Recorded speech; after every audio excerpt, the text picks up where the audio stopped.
Hai kids, kita berdoa dulu yuk. Tuhan Yesus, terima kasih sebentar kami ingin memuji dan memuliakan nama Kau ya Tuhan. Di dalam nama Tuhan Yesus yang percaya sama-sama kita katakan amin. Ayo kids pada bangkit berdiri. Kita mau nyanyi buat Tuhan dengan semangat. Yang semangat katakan yes. Oke, siap ya. Kita mulai dari awal.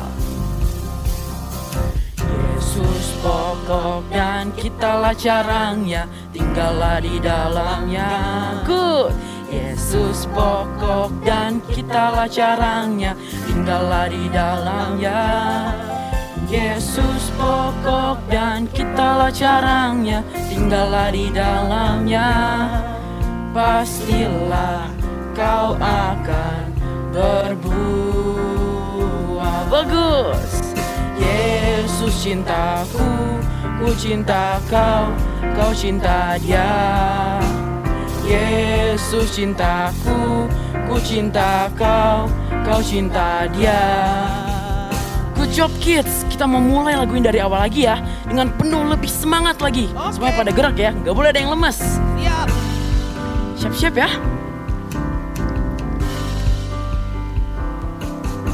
Yesus pokok dan kitalah caranya, tinggallah di dalamnya. Good. Yesus pokok dan kitalah caranya, tinggallah di dalamnya. Yesus pokok dan kitalah caranya, tinggallah di dalamnya. Pastilah kau akan berbuah. Wah, keren. Yesus cintaku, angkat kaki ya. Kau cinta dia. Mundur. Yesus cintaku, ku cinta kau, kau cinta dia. Yesus pokok dan kitalah caranya, tinggallah di dalamnya. Good job. Yesus pokok dan kitalah caranya, tinggallah di dalamnya. Yesus pokok dan kitalah caranya, tinggallah di dalamnya. Pastilah kau akan apa? Berbuah. Keren. Yesus cintaku, ku cinta kau, kau cinta dia. Yesus cintaku, ku cinta kau, kau cinta dia. Yesus pokok dan kitalah caranya, tinggallah di dalamnya. Yesus pokok dan kitalah caranya, tinggallah di dalamnya. Bagus. Yesus pokok dan kitalah caranya, tinggallah di dalamnya. Pasti apa? Pastilah kau akan berbuah.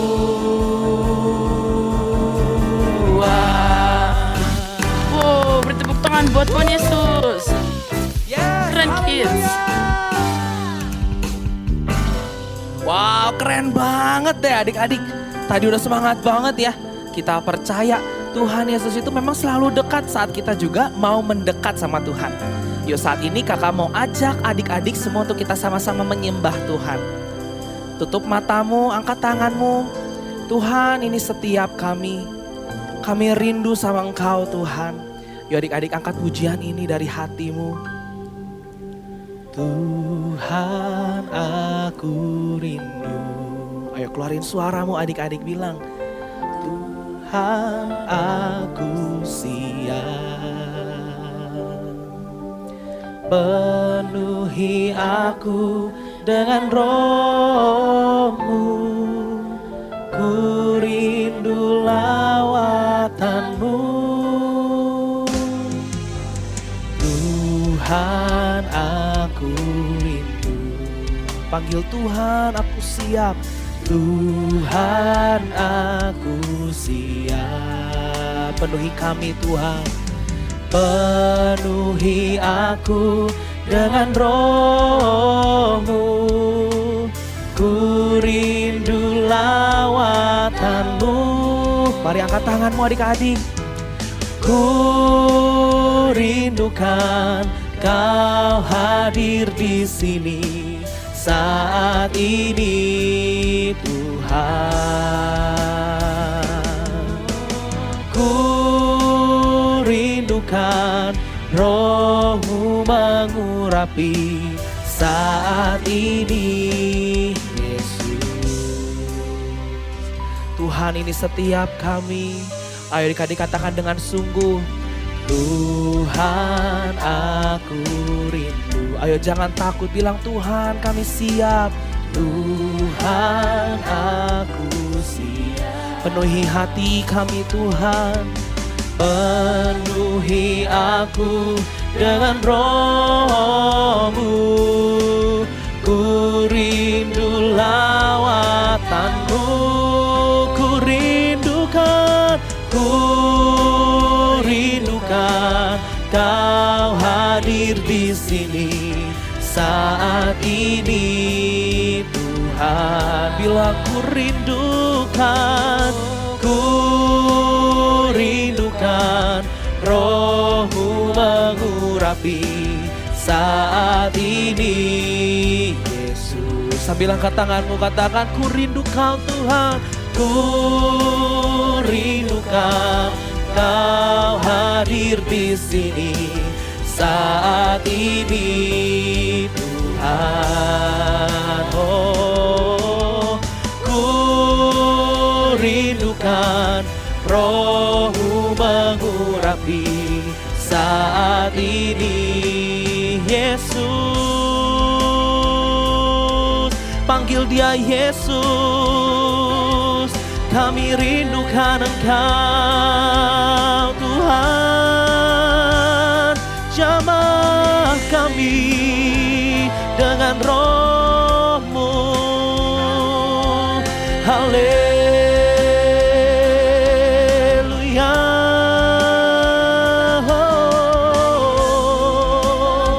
Mari saat ini adik-adik angkat tanganmu di atas kepala. Tuhan, urapi aku.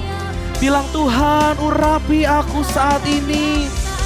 Mari adik-adik yang sungguh-sungguh merindukan Tuhan, angkat tanganmu dan katakan, ku rindukan Kau hadir di sini saat ini, Tuhan. Kami rindukan, yes Jesus.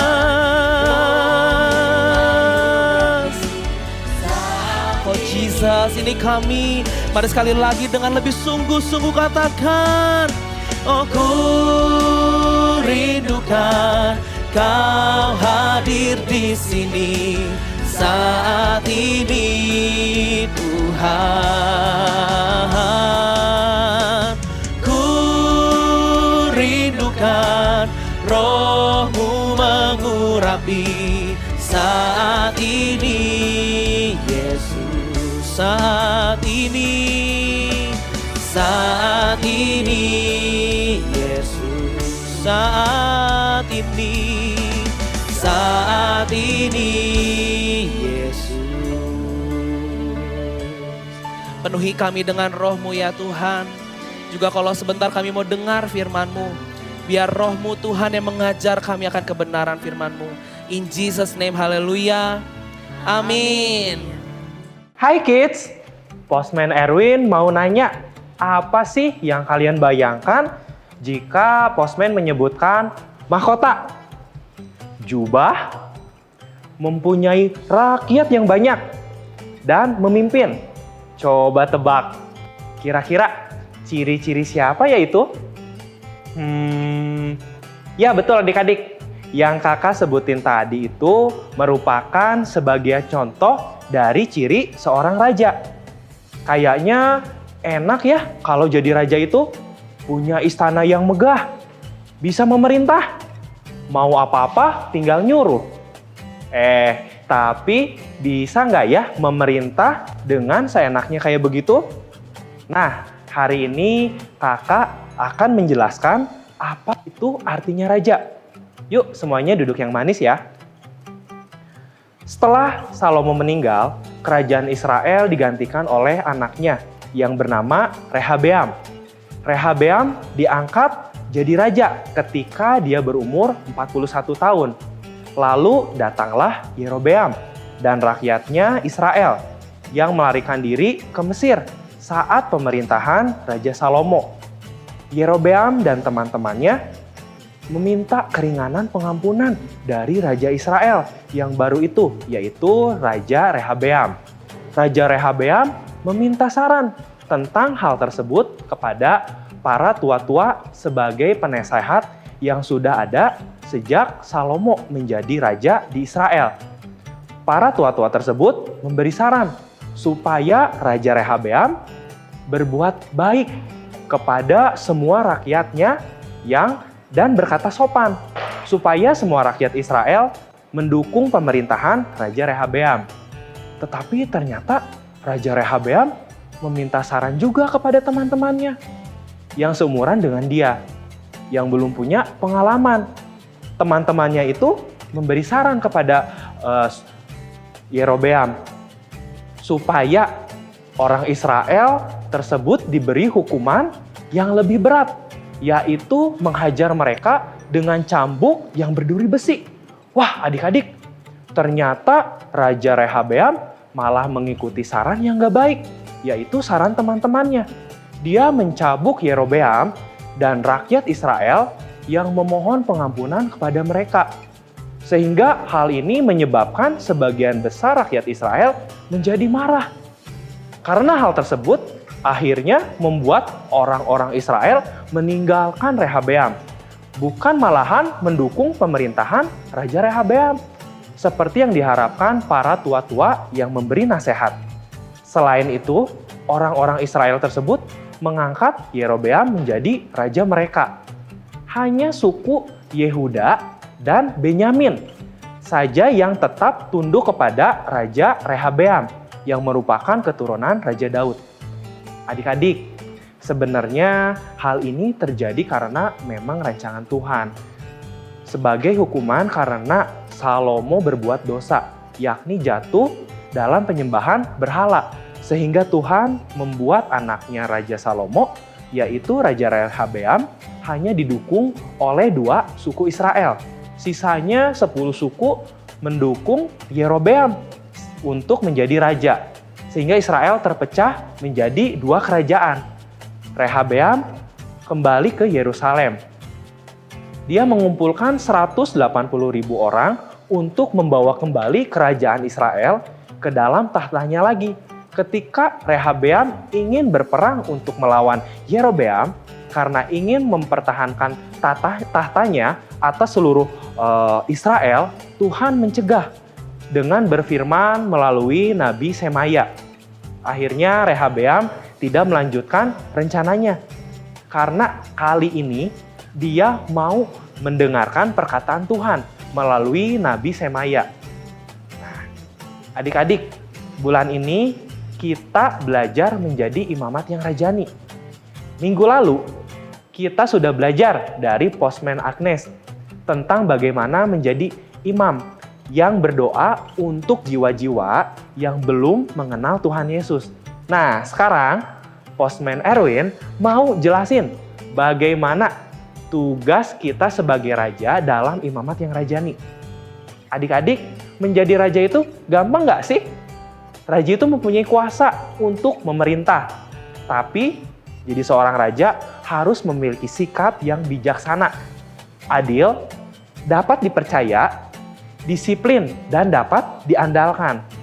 Lalu, apa ya artinya dari raja dalam imamat yang rajani itu?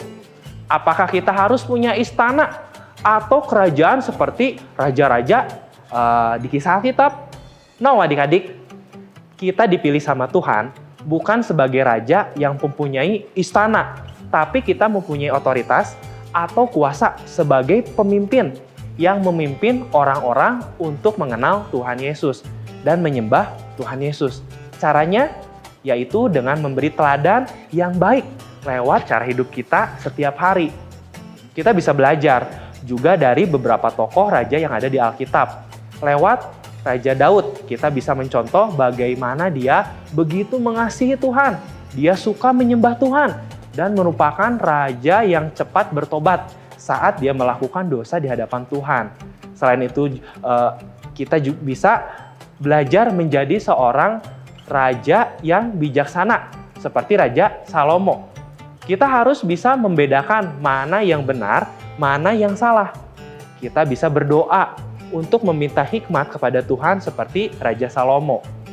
Lewat kisah Raja Rehabeam, kita belajar bahwa kita nggak boleh semena-mena meskipun punya kuasa. Artinya kita harus menghargai orang lain, apalagi orang yang lebih tua dari kita.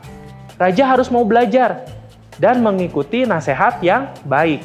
Jangan merasa pintar seperti Rehabeam dan ingin menguasai orang atau hidup seenaknya.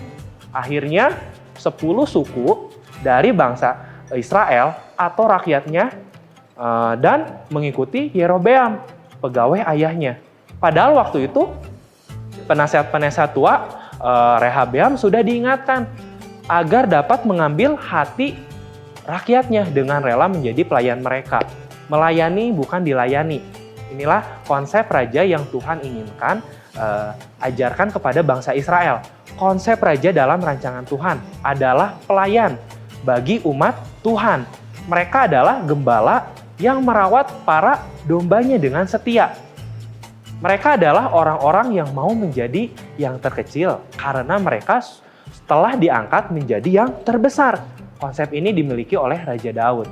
Dan ini membuat Daud menjadi besar karena dia dikasihi dan didukung oleh rakyatnya.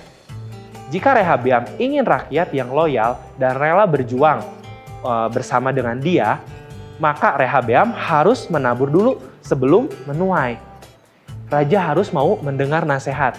Jangan merasa dirinya pintar sendiri, sombong, dan harus mau ditegur. Saat ditegur, maka harus mau mendengarkan, koreksi diri, dan mau memperbaiki kesalahan. Selain itu, kita diberi kuasa dan skill atau keahlian oleh Tuhan. Tapi kuasa itu nggak boleh disalahgunakan seperti Raja Rehabeam. Dan nggak boleh semena-mena. Kesalahan Raja Rehabeam adalah dia tidak mau mendengarkan nasihat para tua-tua. Nah, adik-adik, apakah baik jika kita membantah atau melawan nasihat dari orang lain?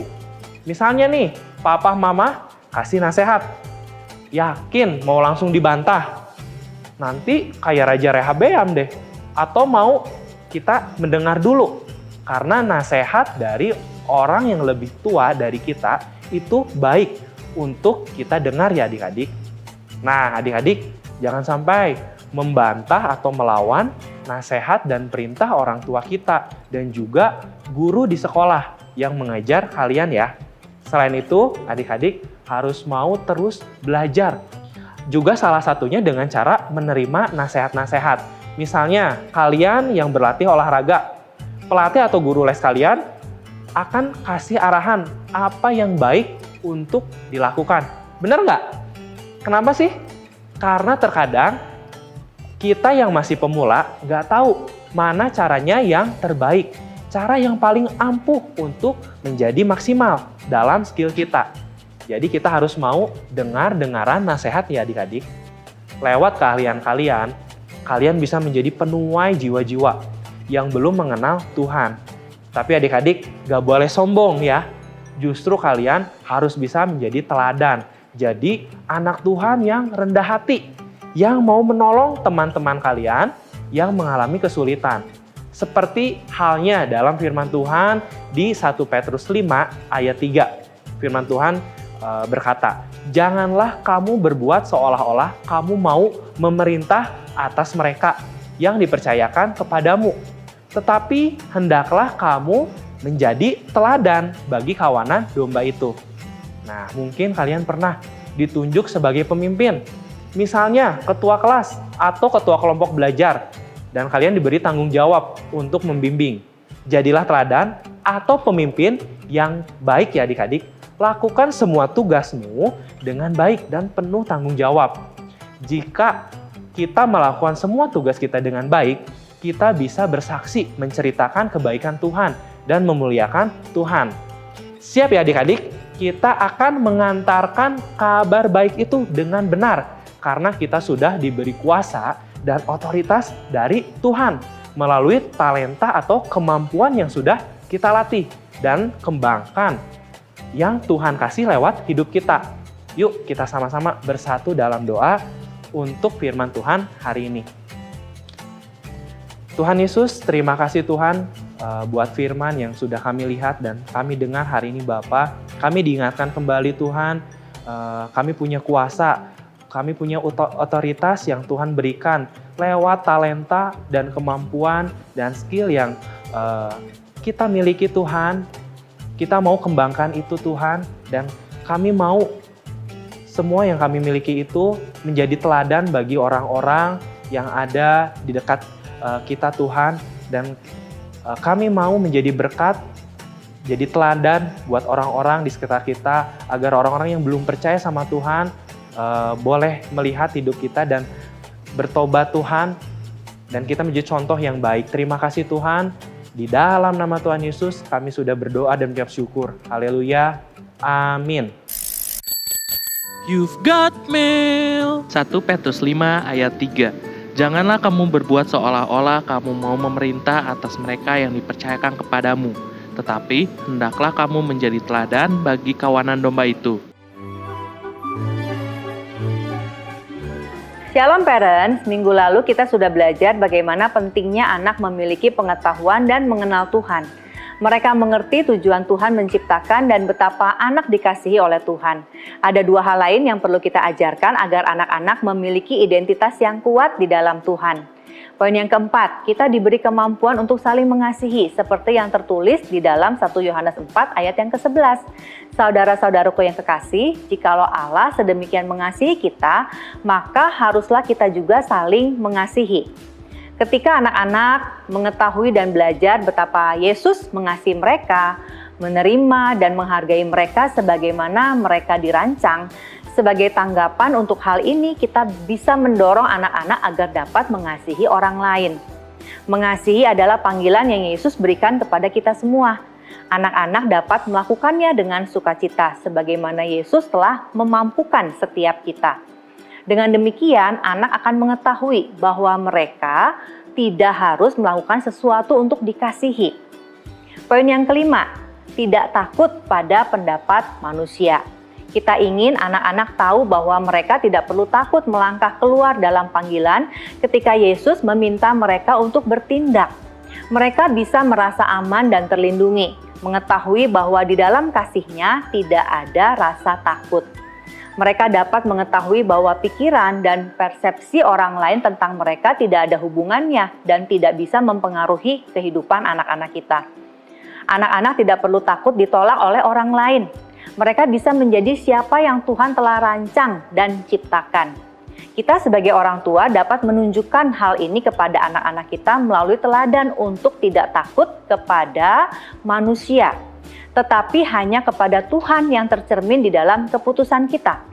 Tunjukkan pada mereka seperti apa kasih Tuhan yang sebenarnya, sehingga anak-anak dapat berjalan dengan bebas dalam diri mereka yang sebenarnya tanpa rasa takut.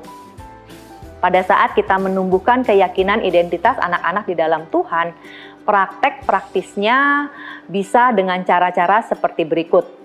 Berdoalah bersama anak-anak, kemudian supaya mereka melihat kebenaran tentang siapa mereka dan bagaimana Tuhan menciptakan mereka. Kemudian kita juga bisa mengajak anak-anak berdiskusi tentang tokoh-tokoh Alkitab dan bagaimana melalui hal ini bisa membantu anak-anak kita berakar lebih dalam kepada Tuhan. Dan juga kita bisa mulai mengeksplorasi dan menemukan karunia yang telah Tuhan berikan kepada anak-anak kita. Parents, dengan kebenaran-kebenaran ini kita dapat membesarkan anak-anak untuk semakin berakar dan bertumbuh di dalam identitas mereka dan yakin dalam bagaimana Tuhan menciptakan setiap mereka. Tetap semangat parents, Tuhan Yesus memberkati.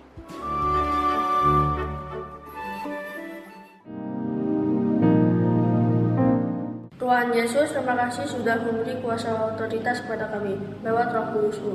Bersamamu kami bisa memerintah dan berkata, Kerajaan-Mu datanglah, kehendak-Mu jadilah. Tuhan Yesus, oleh karena gereja-Mu di tengah bangsa kami, biarlah Tuhan, otoritas sorga boleh menguasai bangsa kami dan menuntun bangsa kami ke jalan yang benar. Haleluya, haleluya, haleluya, haleluya, haleluya, haleluya. Tuhan Yesus Yesus, sebentar kami mau berdoa.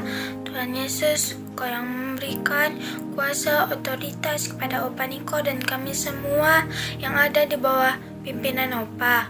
Tuhan Yesus, Kau yang juga memberkati kami supaya kami bisa mempersatukan bangsa kami dan menyiapkan untuk kedatangan-Mu. Kau yang terus pimpin kami ya Tuhan. Mari kita siapkan hati kita untuk menerima berkat Tuhan.